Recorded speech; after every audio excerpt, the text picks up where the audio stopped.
네, 안녕하세요. 실전법률을 알려드리는 현면입니다. 네, 오늘 주제는요, 바로 유튜버 덕자님의 불공정 계약 사건 이겁니다. 구독자 30만 명을 확보한 유명 유튜버 덕자님께서 돌연 활동 중단을 선언하셨습니다. 평소 선한 이미지와 귀농 컨셉으로 많은 사랑을 받던 유튜버인데 갑자기 이런 소식이 전해지면서 많은 시청자들을 안타깝게 하고 있습니다. 어떤 일이 있었던 건가요? 현재까지 알려진 소식에 따르면요, 소속사와의 분쟁, 소위 갑질 계약서에 따른 문제 때문이라고 알려져 있습니다. 자, 제가 여러분께 한마디만 먼저 하면, 여러분 계약서 쓰실 때 반드시 변호사와 상담 한 번만 하십시오. 여러분들 이 상담 한 번으로 여러분의 인생을 바꿀 수도 있는 피해를 예방할 수가 있습니다. 인생이 걸린 계약이잖아요. 저는 지금까지 알려진 계약 내용을 토대로 과연 불공정한 계약인지 계약 해지가 가능할 것인지에 대해서 분석을 해보도록 하겠습니다. 저는 가능한 법적이고 소송 전략적인 관점에서 사건을 분석하고 있습니다. 실제 계약서를 확인한 것이 아니고 현재까지 전해지고 있는 내용을 토대로 한 것이라는 점 양해를 부탁드립니다. 우선 소송 전략적인 부분을 말씀드리겠습니다. 앞으로 덕자님께서는 많은 입증을 하셔야 될 겁니다. 이 계약서 한 장으로 인해서 덕자님이 많은 입증 책임을 부담하고 많은 노력을 기울이셔야 될 겁니다. 여러분께서 오해하시는 게 계약서의 한 조항이 문제가 있다고 해서 그 모든 계약이 무효가 되는 것은 아닙니다. 이 모든 계약이 부존재한다거나 무효가 된다라고 볼 수 있기 위해서는 덕자님께서 정말 그 각 조항들이 불공정한가, 그리고 무효가 될 만한가라는 점을 입증을 하셔야 되고, 계약에 이르게 된 경위를 살펴봤을 때 이건 정말 사기다 라고 볼 수 있는 정황이 있다던가, 계약서 내용 중 정말 중요한 사항, 중요 부분에 불공정한 내용이 들어있어서 계약 전체를 무효로 해야 된다 라는 점을 입증한다거나, 아니면 덕자님의 인격권을 심각하게 훼손한다 라는 점을 입증해야 이 부존재, 무효 또는 해지에 이를 수가 있는 겁니다. 그래서 실무적으로는 이 계약 전체가 무효다, 부존재한다 라는 점을 청구를 하면서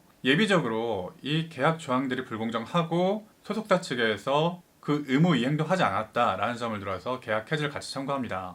그것도 힘들다면 이 불공정한 조항들만이라도 수정하자라는 쪽으로 청구를 하게 됩니다. 그리고 중요한 게 이게 어디에 청구할까요? 상사중재원. 상사중재원에 청구하는 겁니다. 물론 민사소송으로도 가능한데 최근에는 많은 경우에 상사중재원이 더 빠르고 간결하고 사후에 문제가 덜 발생하기 때문에 상사중재원을 선호하고 추천하고 있습니다. 굉장히 신속하게 진행이 되기 때문에 민사소송보다 더 빠르게 대응을 하셔야 되고, 소송 전략보다는 있는 자료 다 때려 넣어서 대응하는 것이 중요할 수 있습니다. 그러면 본격적으로 문제가 되고 있는 이 덕자씨의 계약에 대해서 살펴보겠습니다. 불공정의 판단 기준은 공정위의 표준 계약서와 비교하면서 설명을 드리도록 하겠습니다. 이 표준 계약서와 다르면 뭔가 더 살펴봐야 된다는 거죠. 일단 수익 분배 조항이 5대5라고 해요. 표준 계약서 상에는 공란으로 되어 있어요. 정해져 있지 않죠. 그런데 통상 관행적으로 7대3 또는 8대2로 하는 것이 통상적입니다. 그런데 5대5라고 하면 굉장히 출연자 쪽에 불리하죠. 회사에서는 그렇다고 하더라도 우리가 이런 지원까지 해줬고 계약 상황이나 조건에 비추어서 5대5가 불리한 게 아니다 라고 주장을 할 겁니다. 반면에 덕자님 측에서는 이 조항이 굉장히 불리한 것이고 5대5라는 수익 배분은 굉장히 불리하다, 사업자의 지위를 이용한 갑질이었다라는 주장을 하면서 이 조항이 불공정하다는 입증을 해야 되겠죠. 그래서 덕자님이 이 조항을 무효로 만들기 위해서는 추가적인 정황이 필요할 것으로 보입니다. 그런데 실질적으로 지원받은 것이 성냥한갑, 대나무 4m, 그리고 나머지 요청은 거절됐다고 하고 있죠. 지금 편집자 급여도 덕자씨가 지급했다고요? 그러면 회사에서 해준 게 뭐죠? 그 다음 계약서상에 1억 원의 위약금 조항이 있다고 하고 있어요. 표준 계약서에서는 손해배상액 예정 금액은 적시하지 않고 단순히 향후 매출액의 15%라고만 정하고 있어요. 다르죠? 다르면 뭐다? 한번 살펴봐야 된다.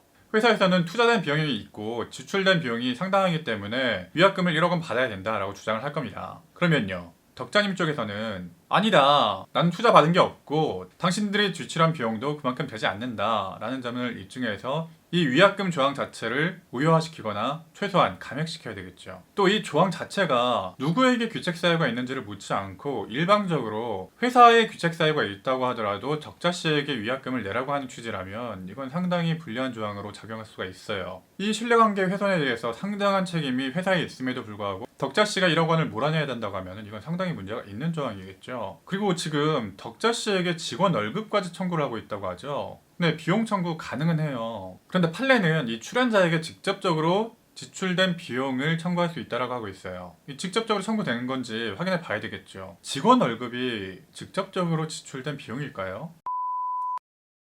자, 많은 요소들이 있지만 제가 보기에 가장 큰 문제는 이거예요. 정말 유튜브 크리에이터에게 불리한 조항이라고 볼 수가 있는데, 채널을 양도한다. 이게 계약 위반이 아니라 단순히 계약이 종료되고 해지되는 경우에도 채널을 양도한다라고 되어 있다고 해요. 이게 계약 위반이 아니라 단순히 계약 만료로 종료되거나 해지되는 경우에도 채널을 양도한다라고 되어 있다고 해요. 저로서는 정말 이해할 수가 없는 조항이에요. 매니지먼트 계약인데 채널 양도 조항이 있다? 채널을 양도해야만 운영할 수 있는 특수한 사정이 있나요? 채널이라는 것이 한 개인이 성장을 시켜온 것이고, 어떻게 보면 개인의 인격의 일부라고 볼 수도 있는 것인데, 단순히 계약의 종료로 양도가 된다? 그러면 채널을 넘기지 않기 위해서는 사실상 계약 연장이 강요되는 거잖아요. 상당히 문제가 있어 보입니다. 물론 아직까지 이런 조항의 불공정성에 대해서 다투어진 판례는 없어요. 유튜브라는 현상 자체가 최근에 발생한 것이기 때문에. 그러나 만약에 소송까지 가게 되면 이 조항의 효력은 반드시 따져봐야 될 것으로 보입니다. 앞으로 유튜브에서 종종 발생할 일이기 때문에 반드시 정리를 해봐야 될 것입니다.